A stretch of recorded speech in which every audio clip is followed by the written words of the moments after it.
Radhe Krishna. Ram Ram. அஸ்ட்ரோபித்ரன் channel நேயர்கள் அனைவருக்கும் இனிய அன்பான வணக்கங்கள். நாம் இன்னைக்கு பார்க்க போற விஷயம் கொஞ்சம் வித்தியாசமான ஒரு விஷயத்தை பார்க்க போறோம். என்ன அப்படின்னு கேட்டா, மகாபாரதத்திலிருந்து ஒரு கேரக்டரும் ராமாயணத்திலிருந்து ஒரு கேரக்டரையும் எடுக்க போறோம்.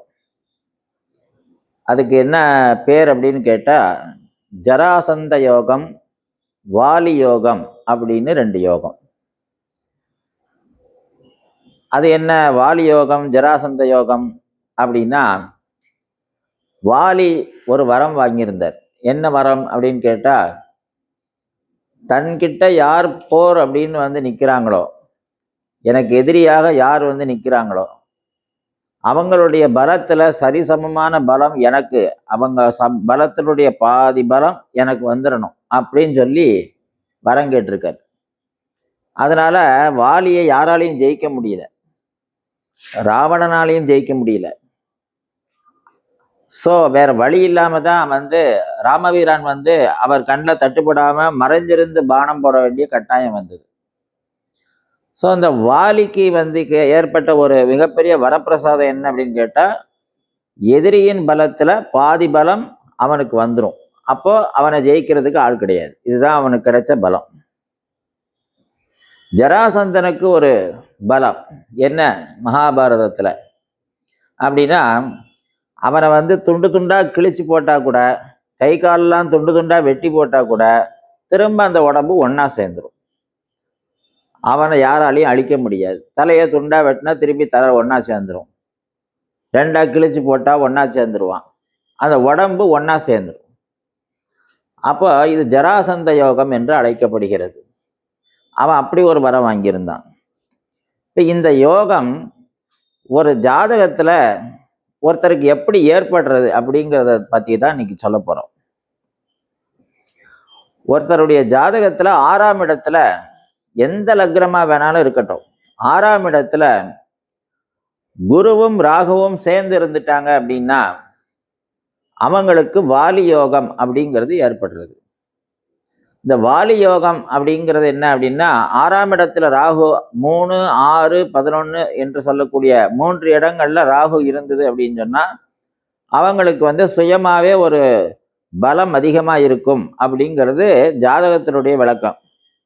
ஆனால் 6ஆம் இடத்தில் ராகு இருந்தால் வந்து நிறைய ஆக்சிடென்ட்டு, நிறைய வந்து கை கால்களில் பாதிப்பு, விரல் துண்டிக்கப்படுறது, இந்த மாதிரியான பாதிப்புகள் 6ஆம் இடத்துல ராகு இருந்தால் கட்டாயமாக நடக்கும்.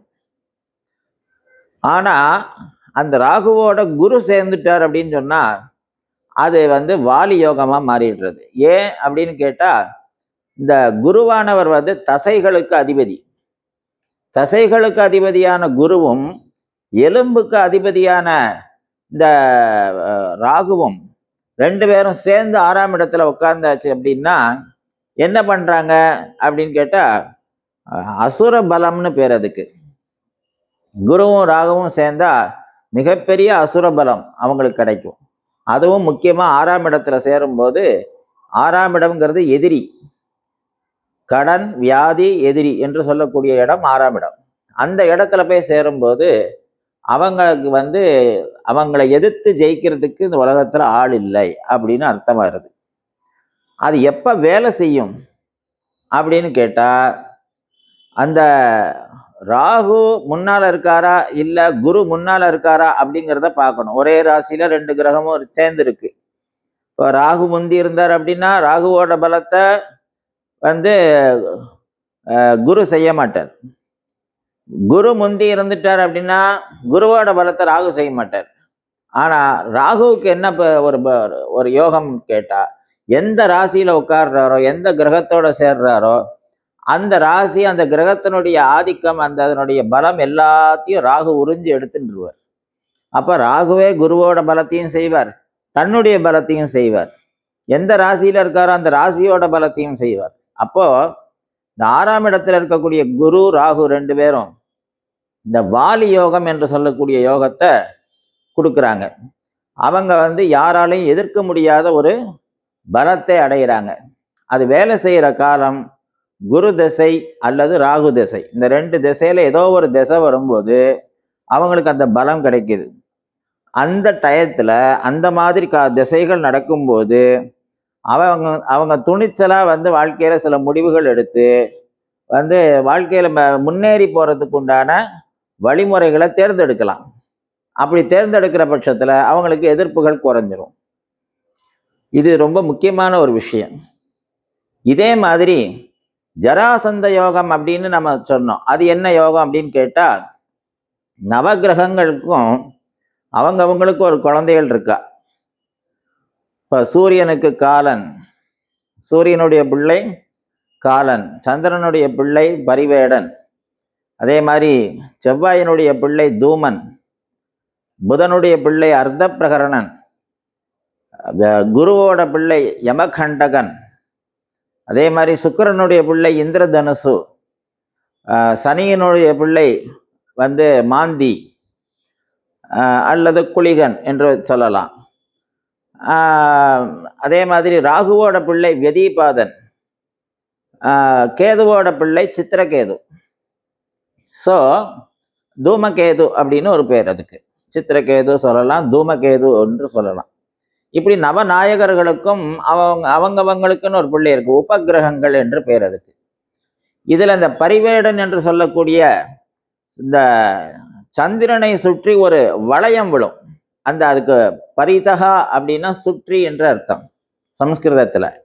வேஷ்ணம் அப்படின்னா கயிறு என்று அர்த்தம்.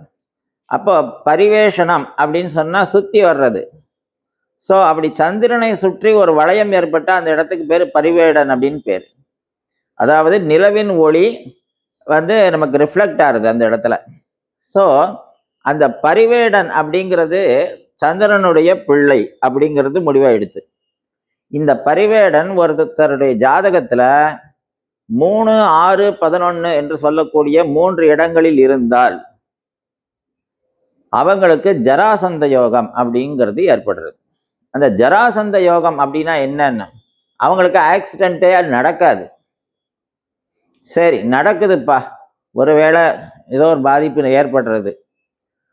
அப்படி ஒரு ஆக்சிடென்ட் நடந்த அடையாளமே உடம்புல தெரியாம திருப்பி ஒன்னா சேர்ந்துரும். அப்படி நிறைய பேரை நான் பார்த்துருக்கேன். பாலத்துல இருந்து கீழே விழுந்தவங்க, நம்ம லாரியில மோதினவங்க, நிறைய அந்த மாதிரி பாதிப்புகள் நிறைய அடைஞ்சவங்கெல்லாம் இருக்காங்க. நான் நிறைய தடவை நான் எலும்புகளெல்லாம் உடைச்சிட்டு வந்தவங்கெல்லாம் இருக்காங்க. அது நிறைய நடக்கும். ஆனால் திரும்ப உடம்பு ஒன்னா சேர்ந்துரும். அவங்களுக்கு அதே பலம் அந்த இடத்துல கையிலையும் அந்த உடம்புலையும் கிடைக்கும். அப்ப இப்படிப்பட்ட ஒரு யோகத்துல பிறக்கிறவங்க வந்து ரொம்ப ஆச்சரியமான ஒரு வரப்பிரசாதத்தோட பிறந்தவங்கன்னு அர்த்தம். அப்போ இந்த மாதிரி ஒரு பரிவேடன் வந்து இந்த மாதிரி இடத்துல உட்கார்ந்து அவங்களுக்கு ஜராசந்த யோகம் கிடைச்சிருக்குன்னா அவங்க என்ன செய்யணும், அவங்களுக்கு இந்த பலத்தினால என்ன பிரயோஜனம் அப்படின்னு கேட்டா, இவங்க மனோ ரீதியாகவும் உடல் ரீதியாகவும் பலமான ஒரு ஸ்தானத்தை அடைகிறதுனால இவங்க ஒரு 10 பேர் 100 பேருக்கு வந்து ஆசிரியராகவோ அல்லது மிகப்பெரிய வீர விளையாட்டை சொல்லி கொடுக்கறதாகவோ அல்லது முக்கியமான ஒரு காலகட்டத்தில் நண்பர்களுக்கு துணையாக நிற்கிறதாகவோ அப்படின்னு ஏதோ மிகப்பெரிய ஒரு காரியத்தை, பாதுகாப்பு சம்பந்தப்பட்ட காரியங்களில் ஈடுபடலாம். இப்போ இதை மாதிரி பிறந்தவங்க தான் இராணுவத்தில் சேர்றது, போலீஸில் சேர்றது, சிஐடியா போகிறது, என்ன பாம்ப் ஸ்குவாடில் ஒர்க் பண்ணுறவங்க, இவங்கெல்லாம் யார் அப்படின்னு கேட்டால் இவங்களுக்கெல்லாம் இந்த பரிவேடன் 3, 6, 9 உட்கார்ந்துருந்து உபகிரகமாக உட்கார்ந்துருந்தது அப்படின்னா அந்த திசை நடக்கும்போது அவங்க அந்த தொழிலில் போய் சேர்ந்துருவாங்க. அங்கே என்னதான் பாம்பு அடித்தாலும் இல்லை ஏதோ ஒரு பிரச்சனை நடந்தாலும் துப்பாக்கி சூடு நடந்தாலும் ஆனால் அவங்க உடம்புல ஒன்றும் பாதிப்பு வராது. ஸோ மீறி ஏதோ உடம்புல பாதிப்பு வந்து அந்த உடம்பு ஒன்றா சேர்ந்துடும். ஸோ அந்த மாதிரி ஒரு யோகத்தில் பிறந்தவங்க இந்த மாதிரி தொழிலை தேர்ந்தெடுத்து அவங்க போகலாம். பாதுகாப்பு சம்பந்தப்பட்ட தொழில்துறைகளில் அவங்க ஈடுபட்டா அதனால மக்களுக்கு நன்மை, அவங்களுக்கும் நன்மை ஏற்படும் அப்படிங்கிற ஒரு விஷயத்த சொல்லணும். அப்படிங்கிறதுக்காகத்தான் இந்த 2 யோகங்களை பற்றி இன்னைக்கு நாம் சொல்லியிருக்கோம். வாலி யோகம், ஜராசந்த யோகம் அப்படிங்கிற 2 யோகம். ஸோ இந்த யோகத்தில் பிறந்தவங்க நமக்கு இப்படி ஒரு யோகம் இருக்கு அப்படிங்கிறத வந்து அவங்கவங்க ஜோதிடர்கிட்டயோ இல்லை அவங்களுடைய வெல்விஷர்கிட்டயோ அது எப்படி இருக்குங்கிறத பார்த்து தெரிஞ்சுக்கிட்டு அதுக்கு தகுந்த ஒரு நடவடிக்கை எடுத்து வாழ்க்கையில இவங்களும் முன்னுக்கு வந்து பொது ஜனங்களுக்கும் நன்மை செய்யற மாதிரியான ஒரு செயல்களில் ஈடுபடணும். அதன் மூலமான ஜனங்களுக்கு நிறைய நன்மைகள் ஏற்படணும் அப்படிங்கிற ஒரு காரணத்துக்காகத்தான் இந்த பதிவை நம்ம உங்களுக்கு கொடுக்குறோம். அப்போ ஜோதிட புஸ்தகங்கள்லயே இல்லாத பலன் இது. ஆனா நிரூபணமாக 30 வருஷமா நான் பார்த்துக்கிட்டு இருக்கேன். இந்த பலன்கள் வந்து கண்கூடாக நடந்துகிட்டு இருக்கு. நிறைய அதுக்கு உவமான ஜாதகங்கள் நிறைய வச்சிருக்கேன். அதனால தைரியமாக அந்த பரிவேடன் 3 11 இருக்கிறவங்க தைரியமா மிலிட்ரியில போய் சேரலாம், போலீஸ் வேலையில போய் சேரலாம், இதெல்லாம் பண்ணலாம். அதே மாதிரி வாலி யோகத்துல பிறந்தவங்க வந்து தைரியமா அவங்க வந்து என்ன சொல்றது, மிகப்பெரிய ஒரு தொழிலதிபர்களுக்கு, அதே மாதிரி பெரிய துறைகளை சார்ந்தவங்களுக்கு வந்து கூட பாதுகாப்பா இருந்து அவங்களுக்கு வேணுங்கிற ஒரு சகாயத்தை பண்றது, இந்த மாதிரி தொழில்களில் அவங்களும் ஈடுபடலாம். அப்ப இந்த 2 துறை சம்பந்தப்பட்டவங்க நல்லபடியாக ஜனங்களுக்கு பிரயோஜனமாகவும் தனக்கு பிரயோஜனமாகவும் நல்லபடியான ஒரு வாழ்க்கையை வாழணும் அப்படிங்கிறதுக்காக இந்த பதிவை நாங்கள் கொடுக்குறோம். இதை பிரயோஜனப்படுத்திக்கணும் அப்படின்னு சொல்லி பிரார்த்தனை பண்ணிக்கிறேன்.